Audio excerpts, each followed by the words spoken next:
আসসালামু আলাইকুম। প্রিয় শিক্ষার্থীরা, আশা করি তোমরা সকলেই ভালো আছো।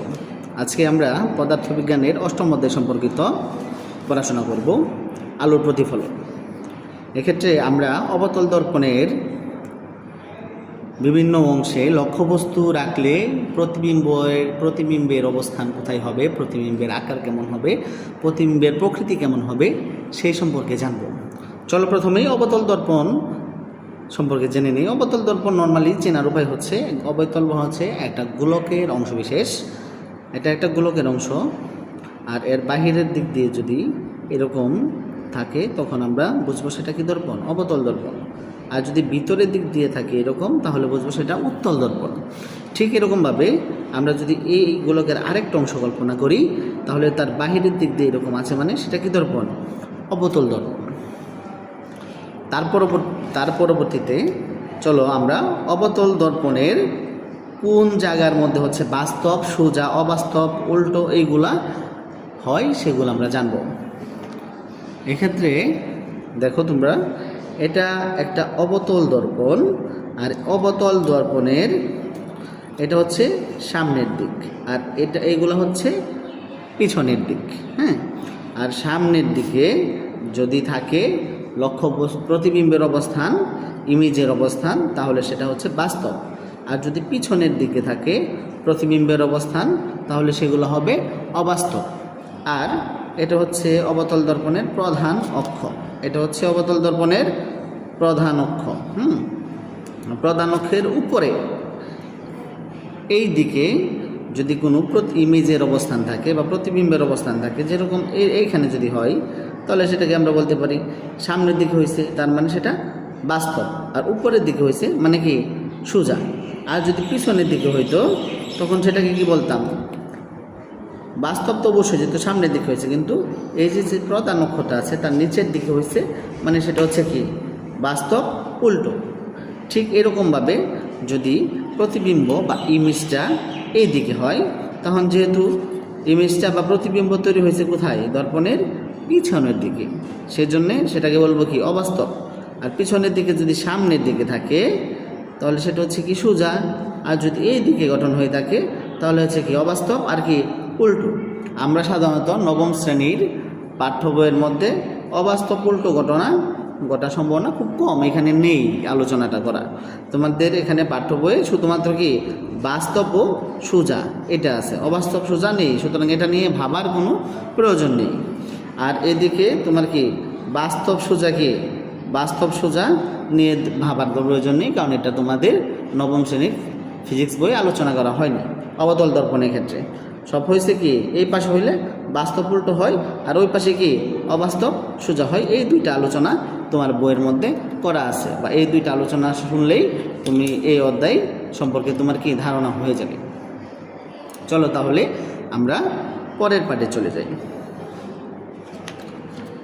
এক্ষেত্রে আমরা অবতল দর্পণের বেশ কিছু অংশর পরিচিতি দেখব।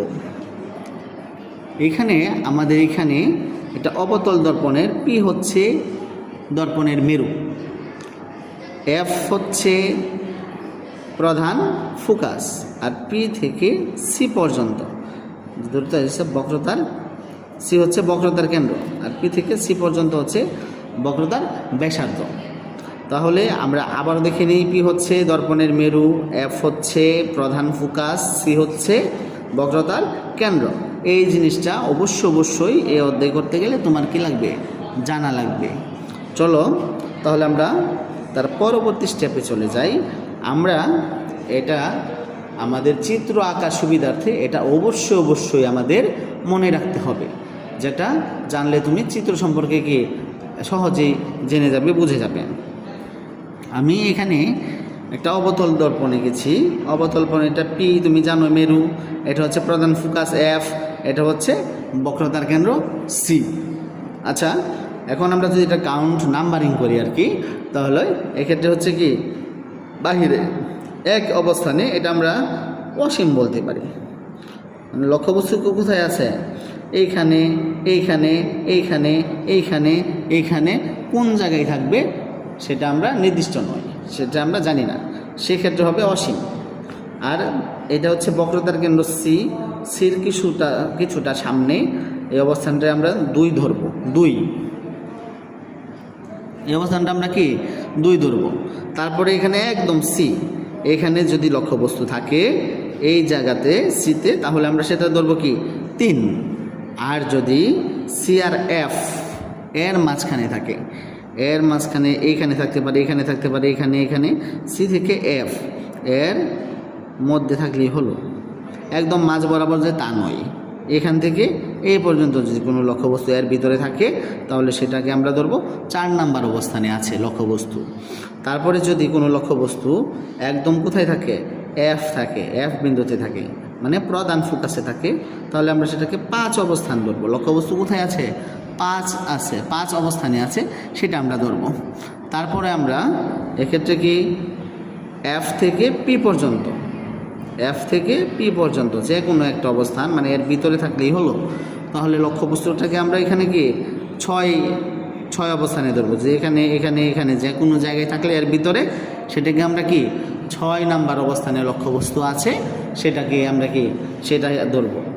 আর যদি দর্পণের পিছনের দিকে কোনো বিম্ব গঠিত হয় তাহলে সেটা হচ্ছে কি, ওটার আমরা কাউন্টিং করব 0 হিসাবে, নাম্বারিং করব 0 হিসাবে, হ্যাঁ এটা 0। তাহলে এটা অবশ্যই আবার বলতেছি, এটা তোমার জানতেই হবে, চিত্র আঁকার ক্ষেত্রে খুবই হেল্পফুল আর কি। এখানে কি লক্ষ্যবস্তু যদি অসীমে থাকে তাহলে অবস্থান ধরবো 1, আর হচ্ছে কি বক্রতার কেন্দ্রের কিছুটা সামনে থাকলে অবস্থান ধরবো কি, সামনে থাকলে ধরবো 2, আর একদম বক্রতার কেন্দ্র 3, আর বক্রতার কেন্দ্র সি আর প্রধান ফোকাস এফ এর মাঝখানে যে কোনো বিন্দুতে থাকলে সেটাকে ধরবো আমরা 4। একদম ফিক্সড যদি এইখানে থাকে, মানে এফে থাকে কোনো লক্ষ্যবস্তু, তখন সেটাকে আমরা ধরবো কত, 5। আর যদি এফ আর পির মাঝখানে যে কোনো বিন্দুতে যে কোনো জায়গায় যদি কোনো লক্ষ্যবস্তু থাকে সেটাকে আমরা ধরবো 6। তারপরে এক্ষেত্রে কি 0 হিসাবে আমরা কি, এই পাশে যদি কোনো প্রতিবিম্ব থাকে সেটাকে আমরা কি বলবো 0। তাহলে চলো এটা চিত্র আঁকার ক্ষেত্রে এই জিনিসটা কিভাবে কিভাবে কেন প্রয়োজন সেটা কি আমরা এখন দেখি।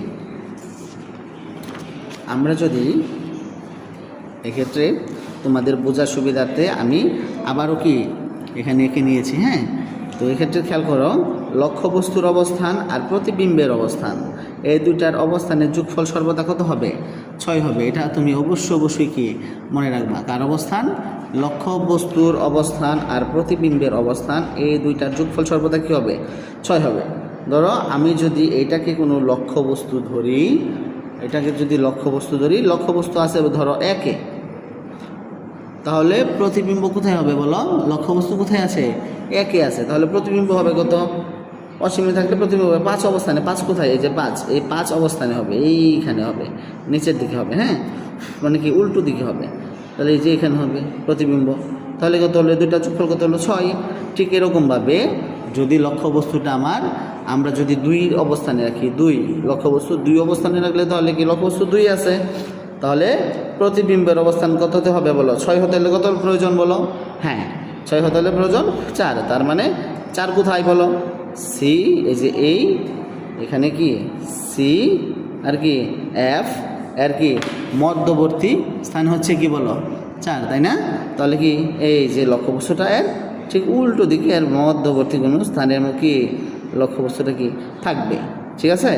তারপর মনে করো আমরা কি লক্ষ্যবস্তু কোথায় রাখবো, লক্ষ্যবস্তুটাকে আমরা 3-এ রাখবো, মানে কি বক্রতার কেন্দ্রে রাখবো। 3 কোথায়, এই যে এই জায়গায় যদি আমি রাখি, লক্ষ্যবস্তু কোথায় রাখলাম, 3-এ রাখলাম, তাহলে প্রতি 6 হতে হলে কত প্রয়োজন বলো, লক্ষ্যবস্তু অবস্থা 3-এ রাখছি, তাহলে প্রতিবিম্ব অবস্থান কোথায় হবে, ইমেজটা কোথায় তৈরি হবে, ইমেজটা তৈরি হবে হ্যাঁ 3-এ তৈরি হবে, কারণ 3 যোগ 3 মানে কত হয় 6। কোথায়, ঠিক এইখানে যদি 3 হয়, ঠিক তার নিচে এই বিন্দুতে কী হবে, তৈরি হবে, ঠিক আছে। তারপরে চলো আমরা কি ঠিক একইভাবে আমরা যদি লক্ষ্যবস্তুটাকে যদি আমরা 4 নাম্বার অবস্থানে রাখি, এই যে লক্ষ্যবস্তুটাকে যদি 4 নাম্বার অবস্থানে রাখলাম, সি আর এফ এর মধ্যবর্তী স্থানে, মানে কি বক্রতার কেন্দ্র আর কি প্রধান ফোকাস এফ এর মধ্যবর্তী স্থানে, বক্রতার কেন্দ্র সি, প্রধান ফোকাস কি এফ এর মধ্যবর্তী স্থানে রাখি, মানে কয় নম্বর অবস্থানে রাখলাম, 4 অবস্থানে রাখছি, তাহলে 6 হতে কত প্রয়োজন, 6 হতে আর 2 প্রয়োজন। তার মানে আমরা 2 কোথায় বলে যে সি মানে 3 এর সামনে কোনো বিন্দুতে কি থাকবে এই যে এইখানে কি এর উল্টো দিকে, হ্যাঁ, কি হবে বলো? লক্ষ্যবস্তুটা কি হবে? গঠিত হবে। প্রতিবিম্ব কি হবে? গঠিত হবে। কোন অবস্থানে? যে এই অবস্থানে প্রতিবিম্ব কি হবে? গঠিত হবে। দুই অবস্থানে গঠিত হবে। এই দুই অবস্থানে প্রতিবিম্বে থাকবে। তারপরে চলো কী করলাম, আমরা লক্ষ্যবস্তু যদি 5 অবস্থানে রাখি, মানে কি একদম বক্রতার কি প্রধান ফোকাসে যদি রাখি 5, তাহলে লক্ষ্যবস্তু আমরা 5 অবস্থানে রাখছি। তাহলে এই ক্ষেত্রে কী হবে? লক্ষ্যবস্তু 5 অবস্থানে রাখলে আমাদের প্রতিবিম্ব গঠন হবে, হ্যাঁ, প্রতিবিম্ব গঠন হবে এক অবস্থানে। এক অবস্থান কি মানে কি? অসীম। আমরা জানি না কোথায় গঠিত হবে। অসীম বলতে লক্ষ্যবস্তু এইখানে হতে পারে, এইখানে, এইখানে, এইখানে, বা এই দিক দিয়েও গঠিত হতে পারে। আমরা জানি না কোথায় আছে, কোথায় গঠন হবে, ঠিক আছে। তারপরে হচ্ছে যদি আমরা 6 নাম্বারে রাখি, 6 নাম্বার মানে লক্ষ্যবস্তু এই জায়গায় রাখলাম, 6 নাম্বার অবস্থানে রাখলাম, তাহলে কত? 6 নাম্বার অবস্থানে আছে লক্ষ্যবস্তু। প্রতিবিম্ব কত অবস্থানে থাকবে? প্রতিবিম্ব, হ্যাঁ, প্রতিবিম্ব থাকবে 0 অবস্থানে। 0 মানে এই যে 0 কোন দিকে বলো তো? হ্যাঁ, এই যে দর্পণের পিছনের দিকে কত যা আছে সব কি অবস্থানে আছে? 0 অবস্থানে আছে। দর্পণের পিছনের দিকে 0 অবস্থানে আছে। তার মানে লক্ষ্যবস্তুকে যদি আমি 6 নাম্বার অবস্থানে রাখি, তাহলে কত হবে? প্রতিবিম্ব গঠন হবে 6 প্লাস কত যোগ কত 0 সমান কত হয়? 6। 0 কোন দিকে বলো তো? হ্যাঁ, 0 হয় দর্পণের পিছনের দিকে। এটা চলো আমরা অনুশীলন করি। অনুশীলন করলে তাহলে আমাদের কি এই বিষয়টা কি আরও ক্লিয়ার হবে আমাদের কাছে।